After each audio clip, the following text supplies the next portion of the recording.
Swagger on point when I step in. Signs in the air for the gang that you're repping. Don't get brave when I'm stepping in the rave. If you show man love, everything's okay. So looking for a lively rave to have fun in. If there ain't girls in the place, we ain't coming. Middle finger up to the Jake, stepping in with the gang. Please tell the police they can't come in. Show me a salute, that's gang. Pure love for the crew, that's gang. Don't chat shit if you ain't gonna bang. Just show man a sign if you're down for the gang. Show me a salute, that's gang.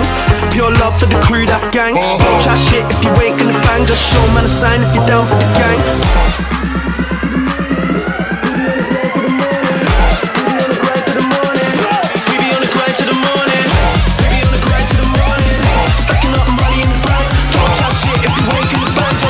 Sign if you're down for the gang. Can't fuck with the gang, we don't fucking pretend. We be busting the clubs, cause you know that we can. Can't fuck with the gang, we don't fucking pretend. Still rocking the show, still feeling the flow. Welcome back, Juventinita, to the Juventinita, back to Black and White podcast. I'm Daniel Negro, and I'm live from Calgary, Alberta, Canada. And today we're going to be talking about our 4-1 win against Torino in the Derby della Mole. Obviously coming to you, episode number 17. We have another Canadian on the roster today, and just wanted to say, though, Torino è bianconera. Yeah, we smashed our rivals today, and they did not look up to it, but we'll get into that in a little bit. Obviously, before that, guys, please smash the subscribe. You guys are doing wonders. You guys are helping me out massively. Drop a like on YouTube. Click the bell for notifications. Obviously on iTunes, drop a follow, subscribe, and same with Spotify, and that'll keep you up to date for whenever the podcast drops. Seemingly daily now. With all this action, it's getting crazy. So without further ado, I just wanted to bring on, like I said, a fellow Canadian. Obviously, all the way from Laval, which is, I believe, just outside of Montreal. If you guys are confused where that is, but Luca, welcome to the show. It's great to have you. Thank you, bud. It's a real pleasure. I've been waiting patiently to get on this podcast, and like I said, it's an absolute pleasure to be here, and we're gonna have a great time. Yeah, well, I can definitely say you're a veteran to all of the different content that's been going on. But I've heard a little birdie told me that you're trying to get into the YYZ Bianconeri. Come on, Rocco. I know I'm having you on. I'm gonna have to talk to you after the Milan game because some things are going down. We're trying to get some members in, but obviously the form's not working. So we'll get that sorted. We'll get you part of the crew. But just basically, I know a lot of the time they talk about how you became a Juve fan. Just let us know kind of the generation you kind of grew up in. I know a lot of people have been saying the 90s, which is, we're all kind of in that same age bracket. The last few podcasts that I've had, so but let us know, who's your favorite player? How'd you become a fan? All that. I'll keep it short and concise because this could spread out a little bit too long, and we don't want to kill it too much. I became a fan because initially my brother, who's 3 years older than me, was a Juventus fan. He had portraits and posters of Del Piero and Marchisio in his room for a couple of years. So it just rubbed off on me. Right. And as I grew older into the sport and started watching it more and playing it less, Juventus was the obvious choice to follow because of his obviously his pictures, his portraits, and his influence. I think everyone has a little bit of confusion. I'm not as old as everyone thinks I am. I was born in the late 90s. I'm only from 98. I'm only 22. Right. So I didn't get much of that influence. I'm very much in that mindset, but yeah. I'm one of the younger ones, I could say proudly, and that's not an insult to anybody, obviously. But I didn't get to, like I said, I was a late fan, so I really got into the team maybe early 2010s. Okay. So I can't start saying, yes, I absolutely love Del Piero and, the old guard, but I can't start saying the guys like Baggio were like my favorite players because I never really got to watch them live.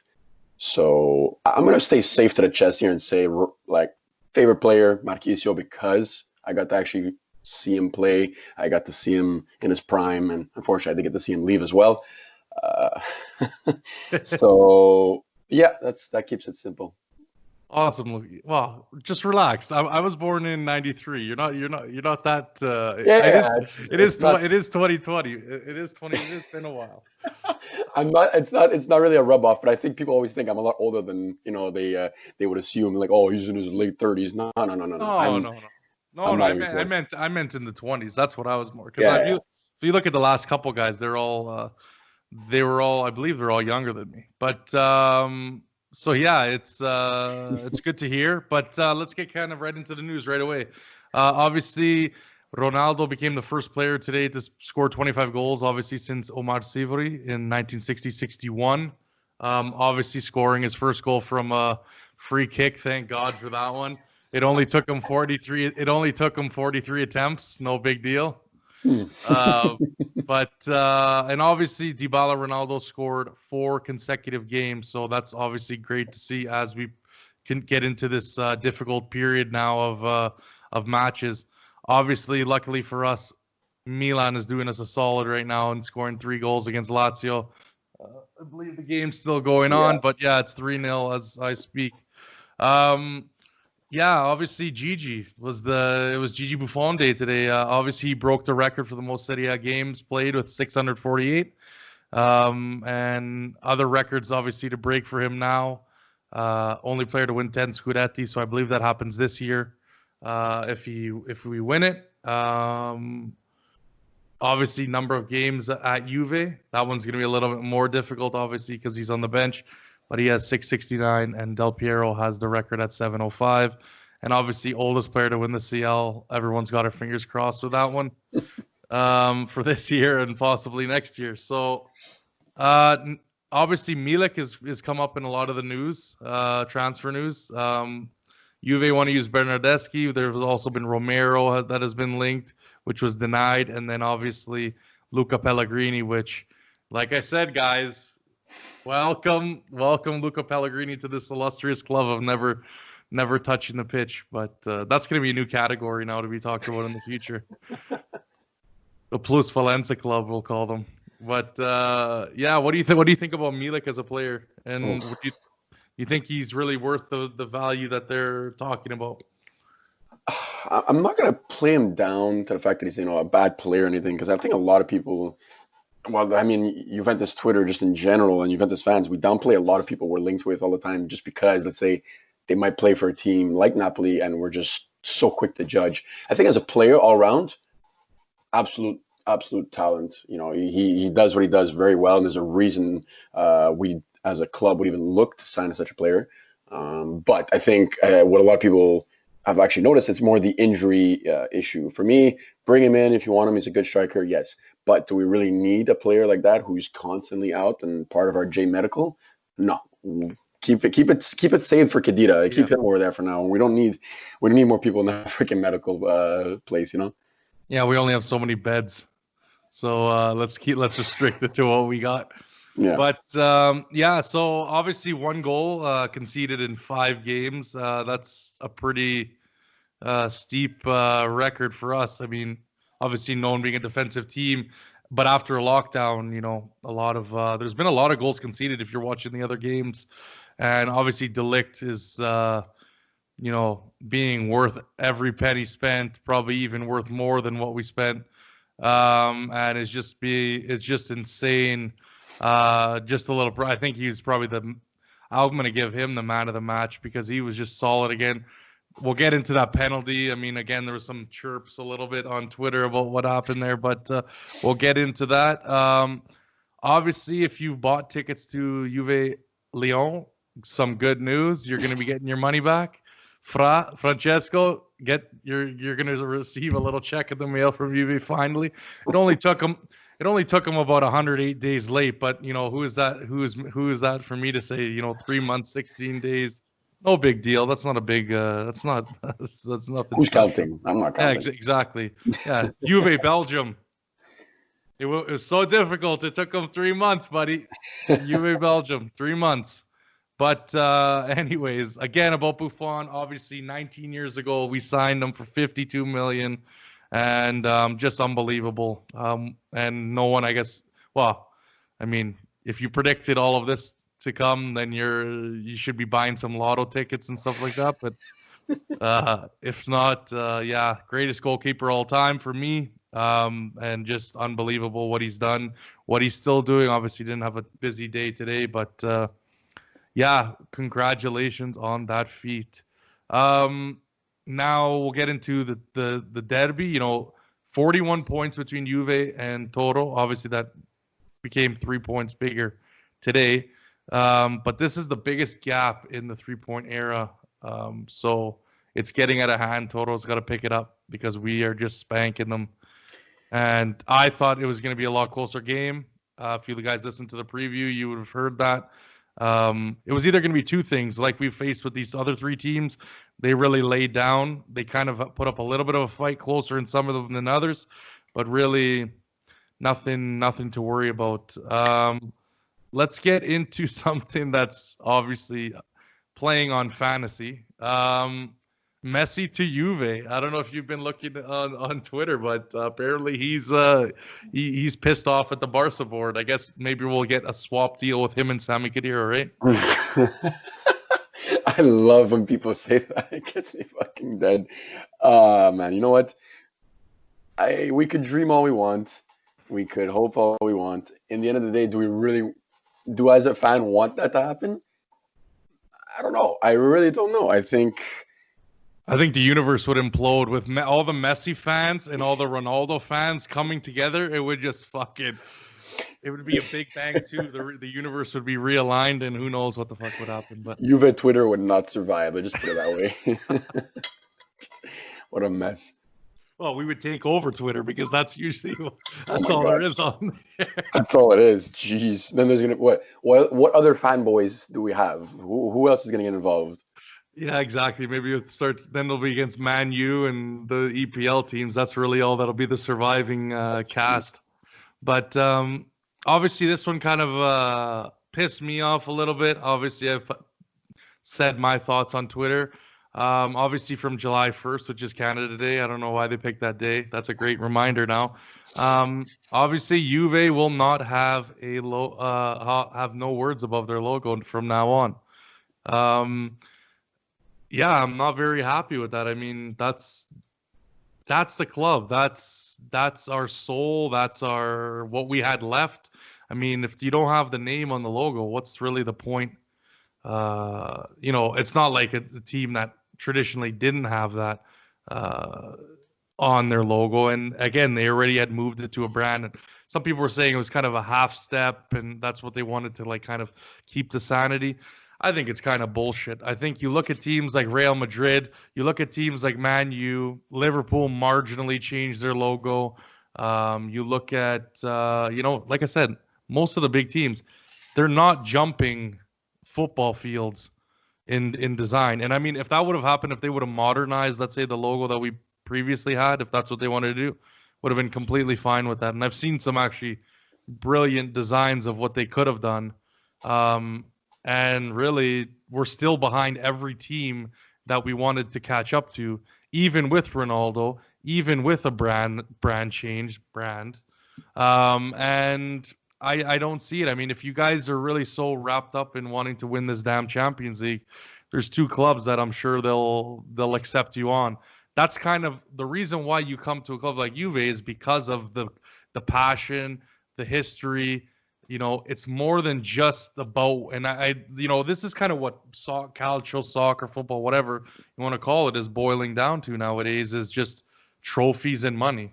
And I mean, sure, you can say, yeah, well, that it is what it is, and you don't have to follow this and that. But I mean, at the end of the day, the next step is Euro Super League, and then really you're going to have a whole bunch of other towns that are going to be playing in something, or basically go defunct, because it's not going to mean anything anymore. And really, we're just, like I said, we're praising this one thing and we're going in that direction. So I kind of laugh though about how it's, we got to get on this next level. You want to get in this next level, just get some Saudi owners and, Chinese owners, and they'll bring in billions of dollars like they do in the Premier League and here and there. And, stop this farce about trying to move in a brand. We're not Nike. We're not Adidas. We're never going to be.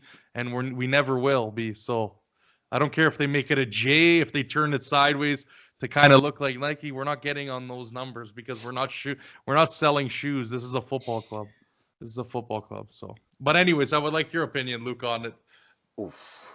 I mean, my opinion is, I'm going to say, identical to yours for a lot of that. I guess I'm going to try to look at it the glass half full and try to say, okay, let's look at it from another perspective. Look at it from, I know I hate to admit it. Let's look at it from a business perspective. This might actually give us that edge, and it's not the worst idea ever. I mean, already when they made that switch, yes, a lot of people were pissed, but you know what? I think we're past that hump now. It's like at this point, everyone knows what the logo kind of looks like. Yeah. The jersey, I think, was the hardest part this year because, personally speaking, I work at one of these retail stores where we sell, Juventus jersey, and for the longest time, people are like, oh, what team is that? What team is that? And they can't see, so then they see that it's written Juventus on top of the J, right? And then they know. But now that switch, you're taking out the Juventus. It's like, thank God we're going back to stripes next season, because if we didn't have stripes, everyone would be like, okay, what team is this now? Like, I really don't know. Yeah. So I'm somewhat, no, I'm not gonna say I'm pissed about it. Like, it's obviously it is a little shameful because I find it looks naked without the Juventus on top, to be honest with you. Yeah, But I agree. But I'm gonna say glass half full. It's part of the evolution. It's part of the future. It's gotten us where we are now, and I mean, it's not a terrible thing, but we're doing change for the sake of change because, staying the same sometimes could be the death of things. So I'm just going to try to be positive about it. I'm just going to hope that, at the end of the day, they're still playing the sport I love and I get to watch it Right. the way I love it. And then that's it. Yes, there's all kinds of politics and political side to it, economical side to it. And you can get into it for hours and hours. But you know what? I try to separate myself from that and try to just watch the sport I love. And that's it. Right. Final points. You just thank you for perfectly making my argument. Obviously, this is Canada, but if someone's got to look at the damn jersey to read Juventus to know the fucking logo, that it's the brand, that just tells you your idea is a shit idea to begin with. Yeah. But no, you know what? Like I said, I still buy. Like where is it? The pile's just to the right of me of shit I just bought from Juve. Obviously, look, I'm wearing the new logo. Great, obviously, all striped hearts shirt you got on there. I love those. I'm awesome, sorry, man. I forgot to change. I wore it today, and it's beautiful. Beautiful. Guys, 20% off, free shipping. Don't fucking forget. And no, I do not make a penny from advertising. Honestly, just great quality, great thing, great apparel, and obviously new designs coming up. But no, for me, it's just that, and I don't see this big financial hoopla that we've been expecting. If you look at the numbers, all the teams make more money in sponsorship than we do. Even the Arsenals, Chelsea's, Tottenham's. And you could argue, yeah, and I'm not even looking at TV sponsorship. That's not even included into that discussion. Yeah. So I mean, there's still lots of progress to be made. The only thing that I see is you have a club that wants to act like a brand, but then we'll leave a midfield barren for 5 years and say we're this business and then sign guys on to bullshit extensions. So that's my frustration. It all compounds into the same thing. We still haven't won a Champions League, obviously, with Ronaldo or this new logo. So, I mean, hopefully that's this year. That'll change my mind in a sense, but if not, as time keeps going on, this just more looks to me like more of a failed experiment than anything else. I mean, if we needed that much to a logo change, I think Real Madrid and all these other clubs would be changing their logo instantly. 3 jerseys a year is still enough to bring in enough revenue to those clubs. What was the difference for us? You know what I'm saying? Essentially, the same jerseys are coming out. But anyways, let's get into the match. Enough about this business bullshit talk. Obviously, we played the same lineup, 4-3-3. We're keeping it on a roll. Like I said in the last podcast, if it ain't broke, don't fix it. I'm fine with what's going on. What we have, obviously, Alexandro, I think, is starting to make progress. So maybe in the next few games, or maybe not. to mess with what's going on. Obviously, we're gonna have a couple tough games in a week and a half. So let's see what happens there. Maybe they'll leave him till after to, just keep it the way it is. What do you think about our lineup? Obviously today, Luca. Like you said, if it isn't broke, don't like. If it ain't broke, don't fix it. Wait, Yeah. yeah, Yeah. don't change it. It's fine, right? Completely expected it. And I didn't think Buffon would start. I know that was Yes. Sorry. that was just My bad. Sadi. That was just no. But you know what? Like whether it's Chesney or Buffon, I'm not going to start debating. Who's Yeah. better. I feel confident with both of them. So I don't really think that's an issue to look at. But the rest, yeah, I mean, there's a lot of good points being brought up on Twitter now about like how this is a lineup offering more fluidity and creativity, and they're more, and having guys like Costa come off the bench, even Higuain, offer something a little bit different. But there's still going to be those people that, and I'm actually going to be one of them. Those people that are going to argue that there's some guys shouldn't be starting in this lineup. Maybe you can join me on this this thought. But if it was up to me, I wouldn't be starting Pjanic right now. Especially after the transfer.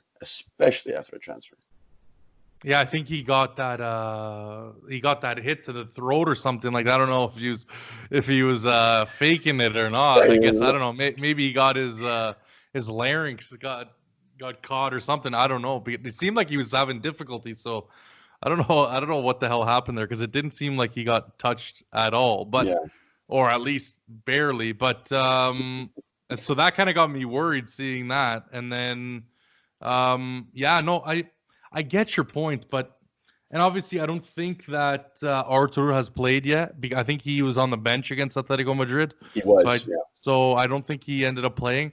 But there was talk about him playing. So I think it's just, for us, it's going to be too difficult. I mean, if Ramsey didn't look fantastic last game, he looked better the game before, surprisingly, and then obviously didn't see minutes this game.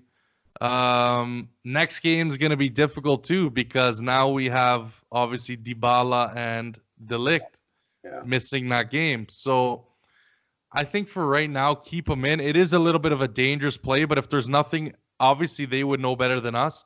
If there's nothing in the contract saying that the deal goes to shit if someone gets hurt for a year, run his ass into the ground, baby. Yeah. I don't care if they get broken goods at Barcelona. Fuck them. You know what? I have to agree. Like I'm not saying like I'm not Sadi. I'm not making the lineups, but you think more on technical aspect? You mean he's not good enough to be in the lineup? It's not about the transfer, the whole political part of it. It has nothing to do with the transfer itself. I think it's his mindset. You see the difference once he's off the field.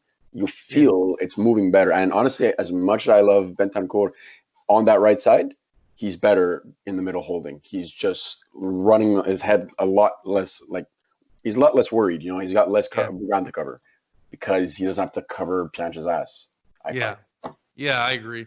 And it showed in the last few games. Pjanic has had a lot more space, so it hasn't been as bad as, like, let's say that we're looking at the Milan or the Napoli game, where he was playing pretty high because they defended well against his position, right? You lock him down with one player, and you're pushing him further towards our end. That's essentially what you can do. Obviously, again, Torino was not in. They played a 3-5-2. Obviously, we'll look into their lineup a little bit. Or sorry, not a 3-5-2, a 3-4-3. Obviously, they had two wingers and Belotti up top. Verdi, I believe, had a tremendous game and causing us problems. Yeah. But to be honest, I don't know. These teams are not watching previous games. Like, they think they can come out and gun with us, and I just don't get it at all.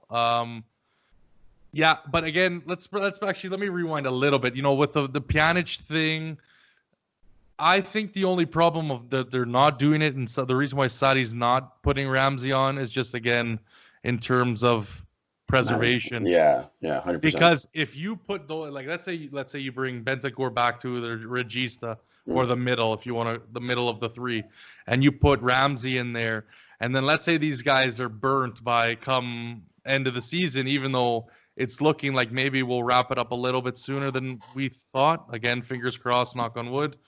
But I think that's really the only thing. It's because we don't have, obviously, Khedira's done. Well, I mean, he's been done for a while, but he's done. And really, Matuidi, I guess, is your only guy after that. And if you lose one of those big guys, then you're really hampered because then you're forced into something and then you got to bring some. So that's my only thought. I agree with you 100% though.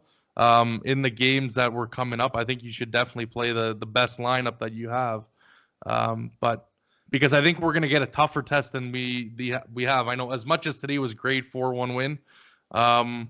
I still don't think we've been tested enough. No, not even 50% tested. Yeah, you're right. And let's kind of get right into the game. We'll go over some of the scenarios. Like I said, Torino at the beginning really looked like they tried to gun, and we were just too good for them.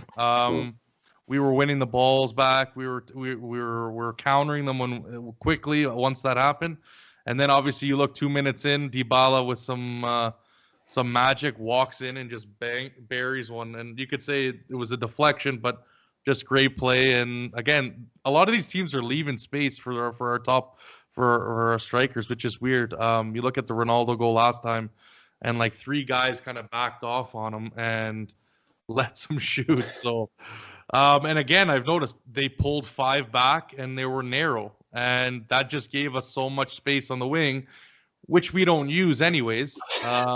Me and Al always get into this, and we'll always argue about this really, I mean, those guys are making runs. We've never, the only one that I would say counted, even though it was Costa who made the cross, was obviously the own goal, the 4-1 goal.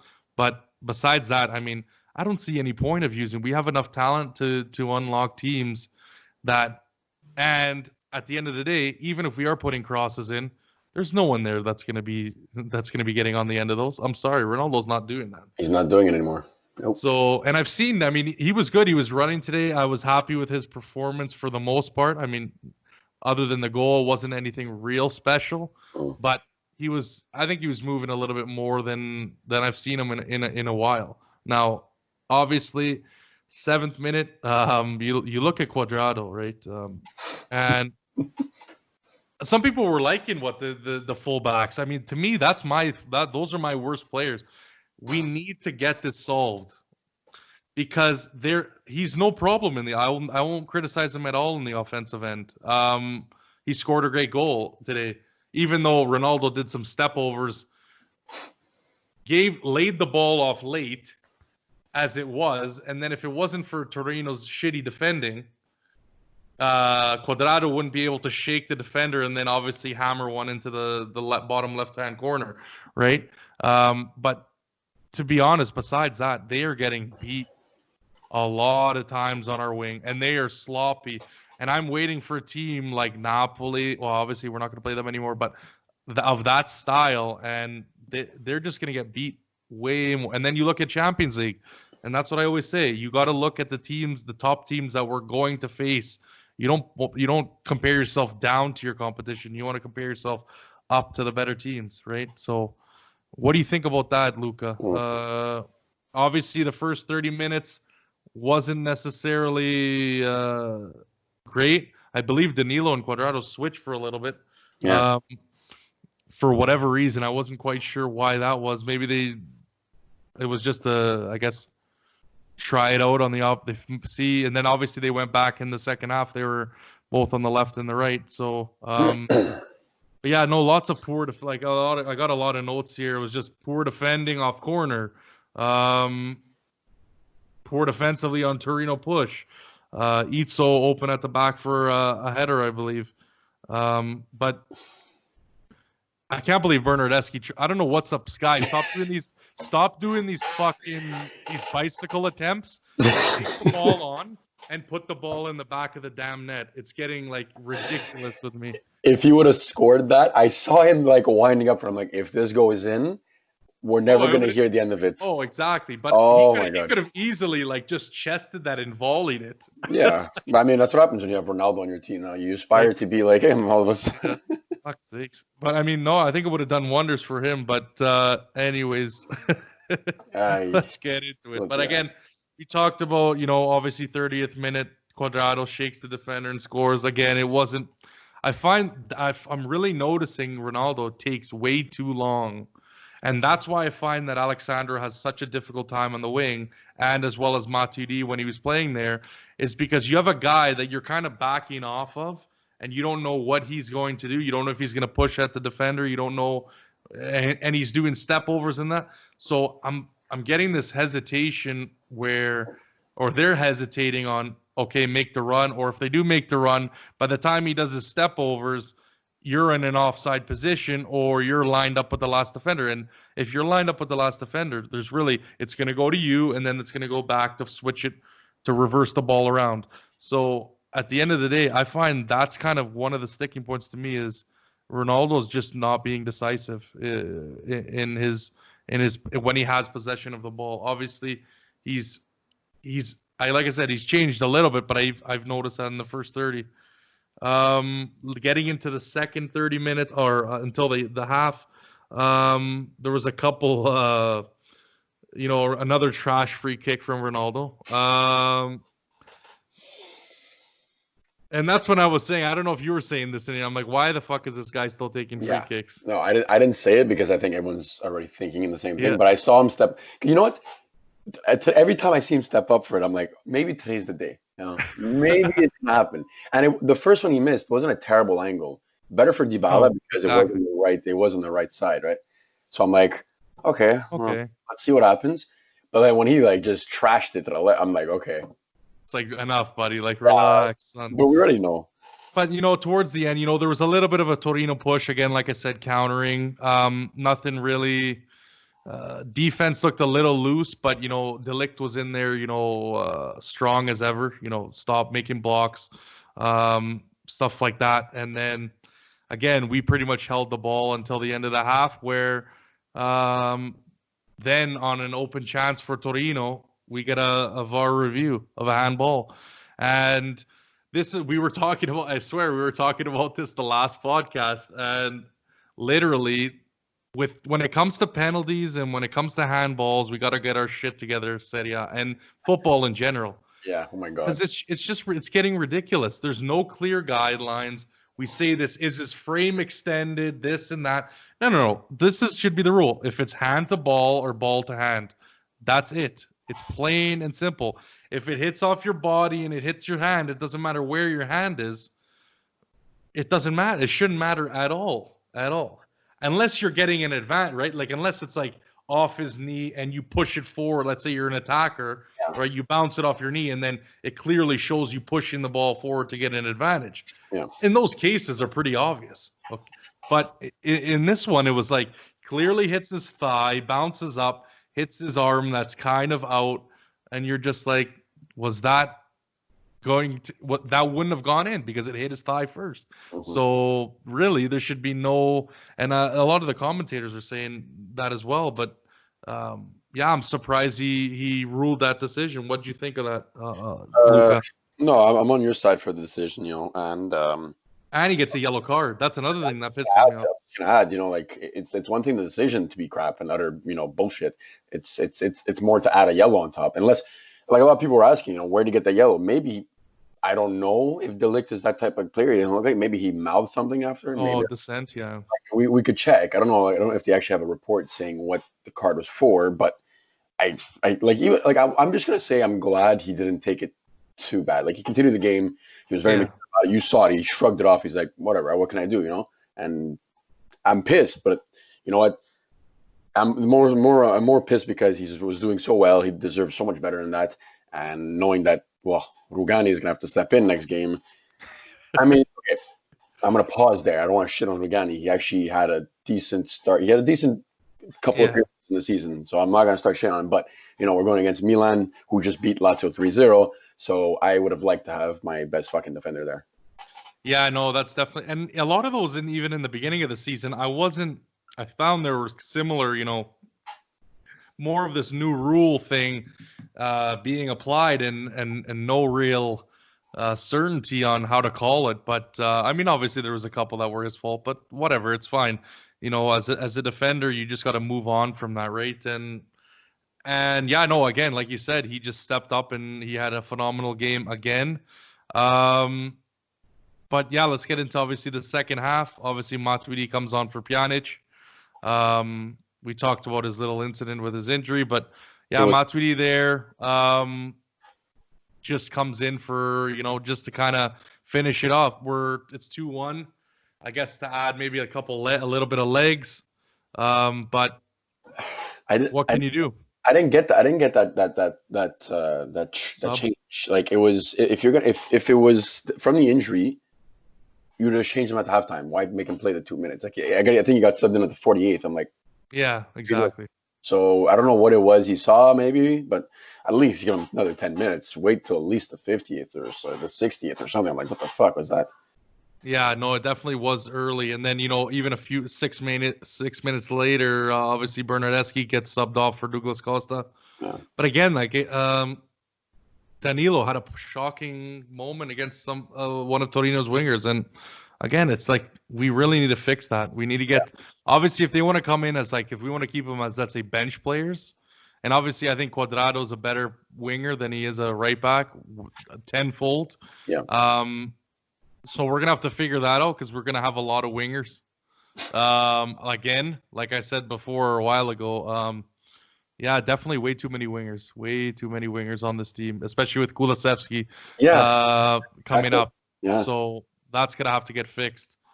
But yeah, no, it was pretty much before Ronaldo the free kick, it was kind of casual back and forth. It was kind of clunky, a little slow.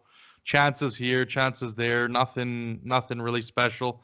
Obviously, then there's the foul, and Ronaldo steps up for the free kick, and it was a nice free kick. I'm gonna give him his due on that one. Obviously, Sirigu was close, but not close enough. He gets it over the wall perfectly, and it dips down into the net. And but yeah, first goal in 43 attempts. I mean, honestly, you can't judge him on that. And there's some people, there was polls all over Twitter saying who was man of the match, and he got people were putting Ronaldo, and it's like, yo, guys, the fanboys are out. I'm like, what do you guys do? I was about to quote it too. I'm like, why is this poll going towards Ronaldo? He had a trash game until that kick. Yeah, no, it's ridiculous, and you'll see the hilarious part about Twitter is they'll quote whoscored.com or transfer, and they'll be like, look, he got a 7.6, and it's like, yo, he was riding a 5 before he gets his one goal in the game. Chill out, boys. But yeah, no, man, that was again, I got to give him his credit. Obviously, we're gonna need more goals from open play and free kicks, not just penalties. So this is good to see. It obviously gave us that cushion we needed. And then, like I said, we saw some great counters. We saw some nice passing plays. And then, Dybala's he gets the ball, and I see him kind of juke a defender and then kind of jump over, and that's when he gets this yellow card. Now, I think it's ridiculous. I mean, I don't see how he dove in any sense. I don't see how he simulated. It was more of he was kind of trying to take the ball to the left. The defender came in, and he kind of jumped out of the way to the left. When you look at some of the yellow cards that are given in today's game, and you see that one, especially now knowing that he's going to miss the next game, and now we're going to have to put someone in like Higuain, which I'm not necessarily unhappy about. I think it could work, obviously, as long as the wingers stay in, and now you might have a link-up man up top, a number 9 that we've kind of been looking for. So not necessarily completely shitty, but you want your best players in during the toughest games and versus your greatest opponents, right? So I mean, I wasn't very happy with that one. I don't know what the ref was looking at, but I guess I don't know what he was looking at for the penalty, even using VAR. So, yeah, and again, 70th minute, something I noticed, we weren't really even taking advantage of the counter. They were giving us a lot of. They played sloppy the whole game, Torino. Matuidi made a mistake he almost had a 3-on-1, and he gives the ball he gives the ball 2 seconds after touching it. It's like, no, run it, bro, run it. You have the whole field. Yeah. And then obviously Douglas Costa just basically overruns a ball, and I mean, so there was chances. I mean, it's just something we got to be a little bit sharper with. And then obviously Higuain in the 80th comes on for Dybala. I would have kind of liked to see Ronaldo get shut down in the 80th, just because we are going to be going through a big period right now. So I would've even if they would have thrown anyone on, I wouldn't have minded. But whatever is what it is. I was surprised to see him off last game. So and then Danilo had a pretty nice chance, 1-2 with Higuain. Again, like I said, I don't knock their offensive abilities. I just don't think they're the right in games that we're going to need to be solid defensively. I don't see those guys as up to standard in any sense. So I think we really need to look into a fullback on the right hand side, and then obviously play well with Alexandro, get him used to what Ronaldo wants. And I think if that happens, we are going to be pretty sharp in the back going forward with obviously De Ligt and hopefully a nice new right back. Obviously, at the end there, we were pretty much in control. Douglas Costa, again, like we mentioned, curled one in, and obviously the defender puts it into his own net. 4-1, game over. Turin is black and white, and pretty much we just saw the game from that. But yeah, no, I was pretty underwhelmed with Torino's performance there. I thought we were going to get a much stiffer test. For me, again, like I said, fullbacks were not really up to standard. Those are kind of my worst players. Who do you think was kind of on the, a lot of in Italy they like to do 3 up, 3 down, but on those like kind of watch party shows, if you want to call them that, where they just do the commentators, they'll do 3 up, 3 down at half, and then 3 up, 3 down at the end of the game. But for me, I think both fullbacks, I mean, yes, Cuadrado got the goal and his offensive side is pretty solid, but I think defensively we're missing too much. For my best players, obviously Dybala. I think Ronaldo was good enough. He could have been he should be a lot better. But De Ligt, again, as always, that's something you don't need to mention. And like I said, Cuadrado was very good, but not necessarily defensively up to snuff. We'll obviously get into player ratings, but kind of who is your kind of, like I said, 3 down and 3 up? 3 down. I'm gonna go. Doesn't necessarily need to be 3, but let's pick out the shit and the good.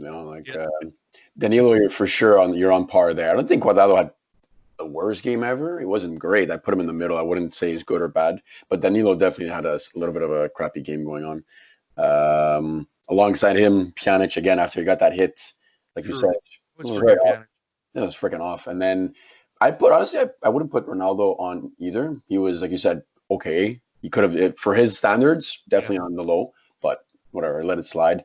Bernardeschi, compared to like the last 2 games, he was active, but making weird decisions. And I was like, okay, but not your game. But definitely praise to Dybala. Huge praise to Rabiot. Yeah. Excellent game, honestly. Excellent game. And then De Ligt, of course, and Bentancur. But no surprises there, right? Yeah, and we'll get into, I agree. We'll get into the player ratings kind of, quickly here. Obviously, Buffon, I'm going to give him a 10 just because. I mean, he didn't really have to do anything, but it's his day, so why not? Cuadrado, I think, like I said, 6 for me was good, but not really great. Maybe even a 6.5. I'll upgrade him. Bonucci, again, 6. We'll give him a 7. Nothing real special. Yeah. I mean, we only let in the 1 goal, and that being by penalty. There was really no De Ligt. I'm gonna give him an 8. Yeah. For his performance, and Danilo, I'm gonna give him a 5.5. Oh, 5. There you go. See, it depends. When we start doing this, obviously you tell on who's the toughest, who marks what the toughest. So it's interesting to hear. I've been surprised. I was being modest with the 5. I was gonna say 6 to make it seem nice, but 5 is 5. No worries, man. No worries. Obviously, Bentancur, I think standard kind of game. Nothing. He played pretty well, but nothing out of the ordinary, so I'll give him a 7, I want to say. A 7. Pjanic, I think 5.5, just more or less being there. I'll give Rabiot 6.5. I think he's done pretty well, but kind of as long as he can do everything we ask of him right, like you were saying, and it seems like he's getting more accustomed to it. I don't necessarily see him as one of our guys going down the line. But I mean, as long as we see him performing well when we need him to, not making stupid challenges, passing the ball accurately, holding the ball, winning the ball back. That's all we can really ask for. And if he does that, then I got to give the guy respect. Mhm. I mean, we're not necessarily asking him to, be one of the, well, I mean, if he was one of the best midfielders in the world, I would be really happy. But I mean, as long as you're getting the most out of him, especially for the contract he has, I like to see that. What did you think about the mid? I know I didn't really get. We kind No, of. okay, I'm following along with you. Definitely agree on the ratings for Bentancur and Pjanic. I'd give Rabiot a 7.5. Seven. I give him a Seven. 7.5. Like you said, he's doing what he has to do, not making silly mistakes. But I want to praise him for his continuity. Like Right. same way De Ligt didn't put his head down after that handball. Rabiot hasn't put his head down at all. Like he's got inside his respect now, and he's slowly winning people over. I've always been a fan of his, even when he was having his down periods. I was hoping he'd make a comeback, and I'm just hoping we can use him as as like you said, a reliable source in our midfield, like a good, solid starting mid who will see out the game. Like he's getting there. So I'm not going to say he's not Milinkovic Savic, or he's not a world class midfielder, but he's doing what he has to do, and I'm not going to complain. All right. And how about Bernardeschi, Dybala, and Ronaldo? What do you got for those three? Oof, Berna. I'm going 6. I'm going 6 for Berna. Yeah, 6.5 would be nice. If you would have hit that bicycle kick, I would have given you a 7 at least. I would have given him a 10 if he would have hit that bicycle. Still doesn't matter. I don't care. You played a terrible game. One thing does not change anything, and that's going to be the same for Ronaldo. Ronaldo, I'm giving him a 6.5 for his standards. That was not as good. I agree at all. And Dybala wasn't a bad game, but for him, 7.5. He could have done better. Like I think the second, like you said, that yellow card. Yeah, well, it was iffy, but I think he could have at least bagged 2 today. He had his option. He had his chances, and he played well, but not above standard. Yeah, and I think for Bernardeschi, I think it's kind of time to say goodbye in a sense. I don't see this guy turning it around. I think it's time to get our money out of him and ship him off. We got too many wingers. And see what Kulusevski brings. Even though that, and we're going to talk about him next, Douglas Costa is injury prone. He seemed to doing pretty well now off the bench, and someone that adds that spark when we possibly could need it. Again, he just threw in that cross, and I mean, you could call it lucky or not, but he still made the decision to do it. There was definitely some very good link-up play, and he's got the speed that we need in the second in the opposing half. So, I mean, for him, again, I'm not going to say an amazing game. I'll give him a 6.5 just because it was little time on the field. Higuain 6, and Matuidi 6 for just kind of being out there and playing their role. What about Sarri? We have to rate the coach too. Oh, why not? I don't know. I didn't like his changes today. I mean, it were good changes, but I didn't like the timing. Like I said, like Pjanic in 48. I was like, what are you doing? Yeah, a little early. I give him a 6. Yeah, because as a coach, like your starting lineup, okay, at this point, you made a good call. Fair. Right.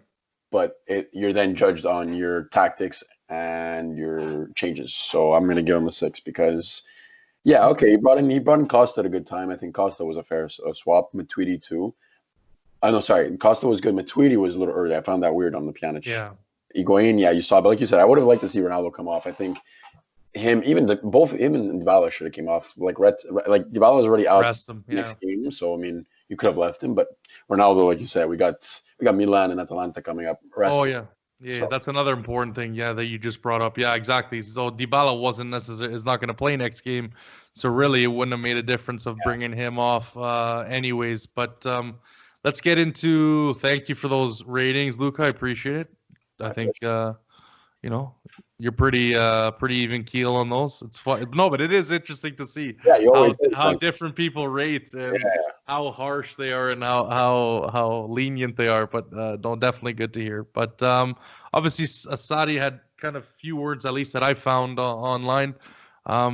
He talked about his relationship with Dybala being pretty good and straightforward. It's funny though that he says that he convinced him that he must avoid the drop to the midfield to get the ball. Still does He it. needs to stay closer to the goal, and it's good for him and Ronaldo. And it's kind of like, is this more of like a shot at Allegri, or is this? But yeah, no, definitely, I agree with you 100%. He does in the games where we haven't looked so great. He did have to drop pretty deep for a lot of those, for a lot of the possession. And again, we're gonna have to see on Monday, or is it Tuesday? I believe Tuesday. Oh, I'm gonna say Tuesday. We'll go with Tuesday. Yeah, how he's gonna play, or well, I guess that won't necessarily, but even against Atalanta, I'm sure he's gonna be back in the starting lineup, and Yeah. that is gonna be a very, very, very interesting game.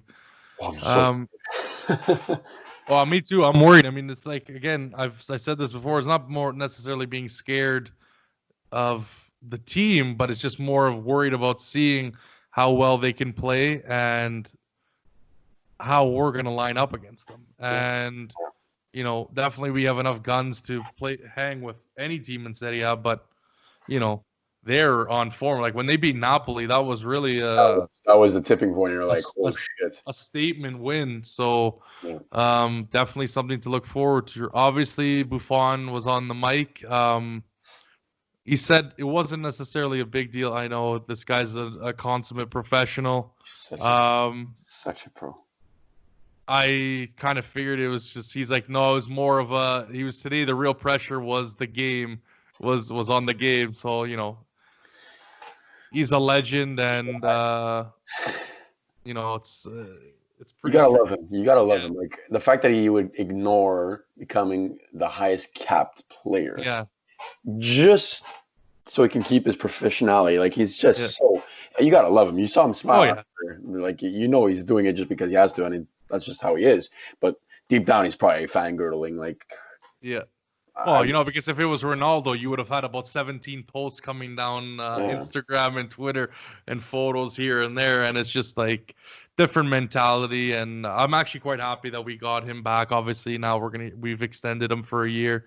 I mean, there's no sense in not having him on the bench. He's not costing us any goals or anything like that when he does come in, and you know, he still has that flair and that passion. And like you said, you know, as long as the motivations in my body are good, it is right to continue playing, because there's nothing that makes me happier to play certain games. So again, obviously he was talked about the UCL. That's something that eventually will stay in my head because it's inevitable. I got so close to it so many times that not grabbing her by the ears is a pain. But from certain sorrows, I found the strength not to give up. So hopefully we can make that happen this year. It's definitely something that's possible now, because there are lots of, obviously Bayern's looking good, but there's definitely opportunities this year, being a weird year. And obviously not knowing who's going to come out of the gate or not. Obviously we still have to beat Lyon, but yeah, that's kind of, that was it from Buffon. Again, like I said, congratulations. So deserving. Should have happened a lot sooner, obviously, with what happened at the end of you know, the Netflix series there, and then obviously him going to PSG. I never thought that should have happened. I think it should have been easily sorted with the club. Again, another mistake by Agnelli and co. When you got a guy that is willing to sit on the bench and not make a lot of money, that's proficient enough. I think there should have been no break between player and club, but it is what it is. We're here now. He's broken the record, so congrats, Gigi. Hopefully the CL's coming for you, bud. But obviously Ronaldo had a couple words with Sky as well. He said we knew it was a difficult game, but they wanted to keep the pressure on Lazio. Obviously, we just had to win. The penalty, it's not important who scores, but which team wins.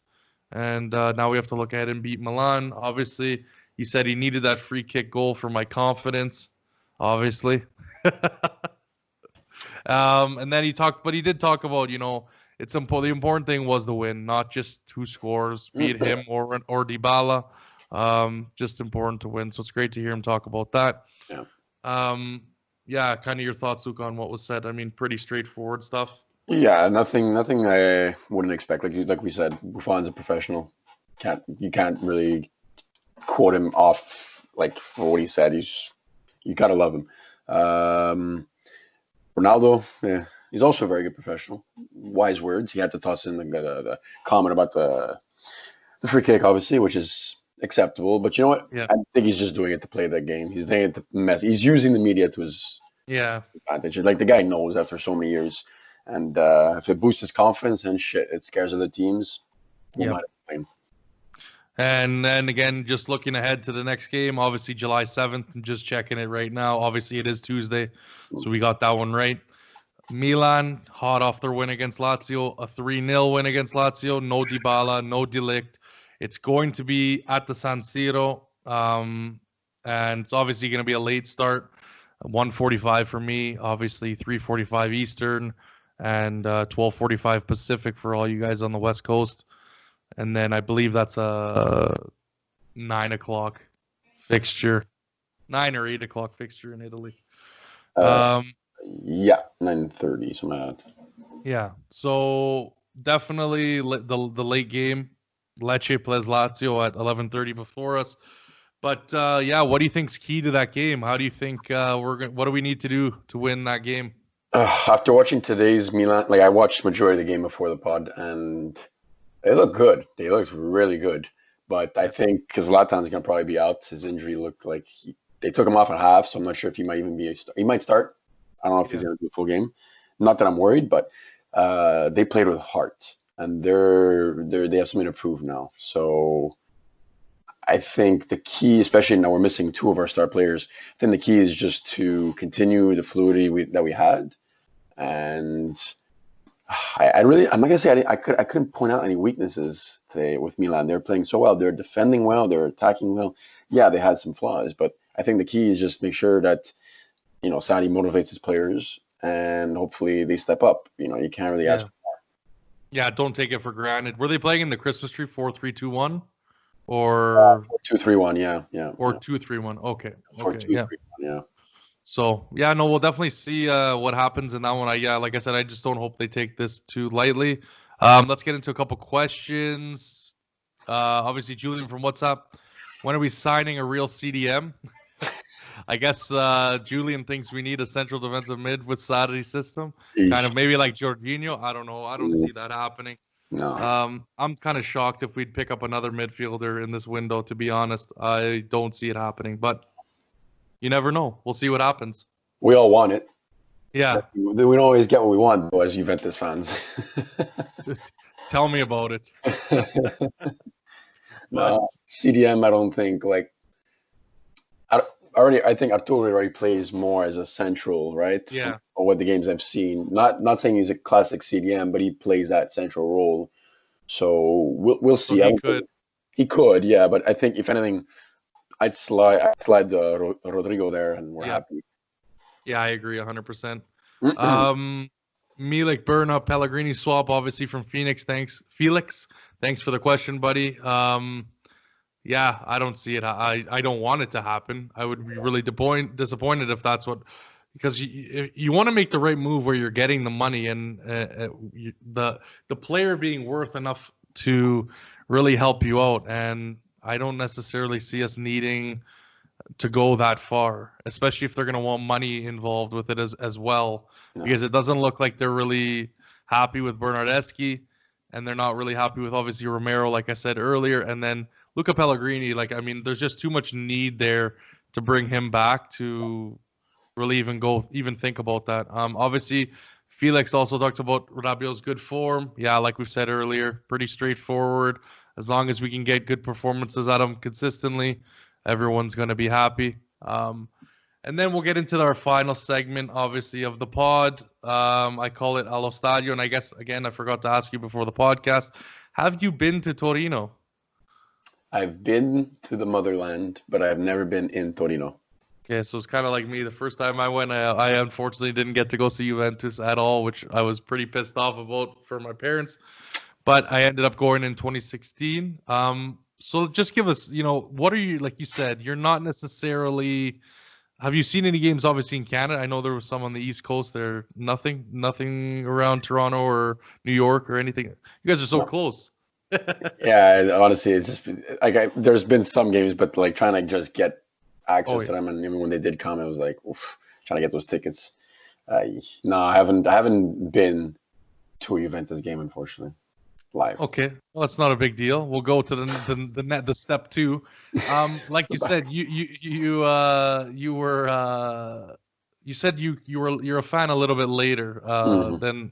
than most Juve fans, at least kind of born in the '90s. So, Yeah.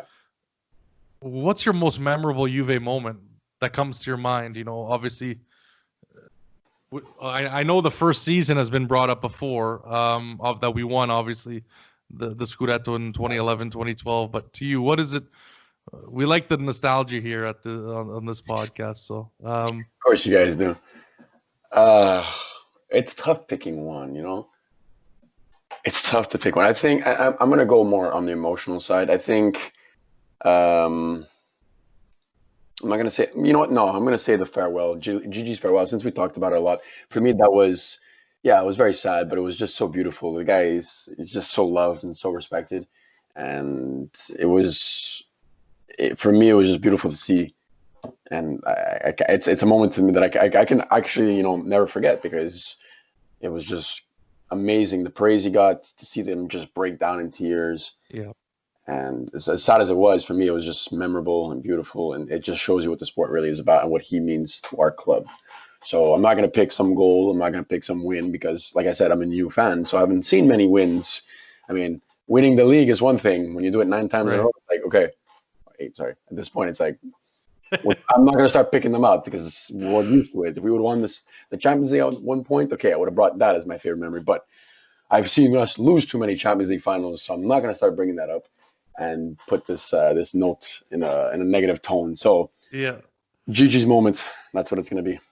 Yeah, I know. I think what really got to me that day was just to see the embrace, and obviously Barzali was leaving as well. True.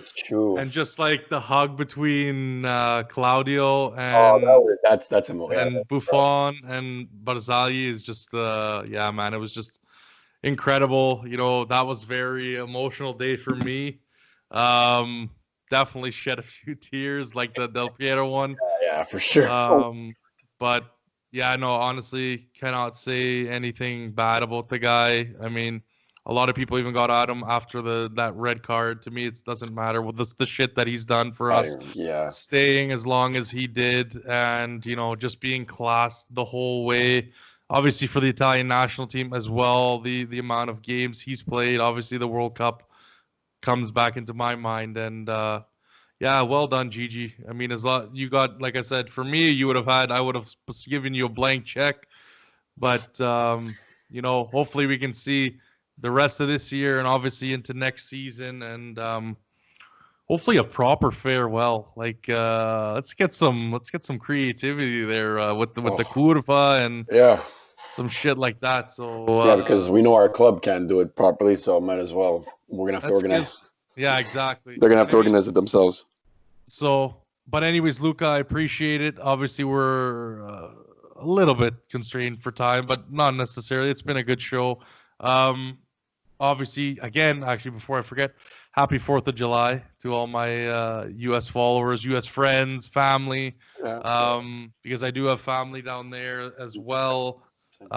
So yeah, have a good enjoy your day today, and just don't create too many more coronavirus cases for us, please.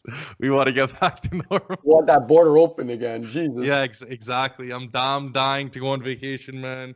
Even though I've been, you know, I guess I just started working full time again, but still, it's been like I need something. I need to hit a beach for sure. But yeah, so thank you for coming on, Luca. Obviously, you can find yourself at the Real Juve Snob on Twitter. But yeah, no, definitely check out. Obviously, he's had a lot of content on with Al and obviously various others. So check those out.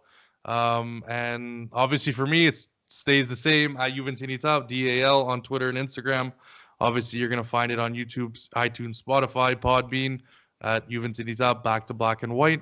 And yeah, just keep an eye on Twitter, like I always say. The links will be up as soon as possible. I'm gonna try and get this one out as quick as I can.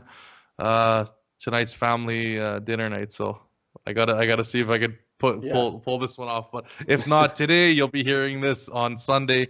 The next guest is going to be someone who has CR7 in his handle name. So we're gonna see how that's gonna go. And obviously, like I said, Rocco Fasano is supposed to come on after the Milan game on Tuesday. So prepare for that one. And definitely keep rolling. Thank you guys for all the support again, as I say, and stay tuned. So as always, fino alla fine, forza Juventus, guys.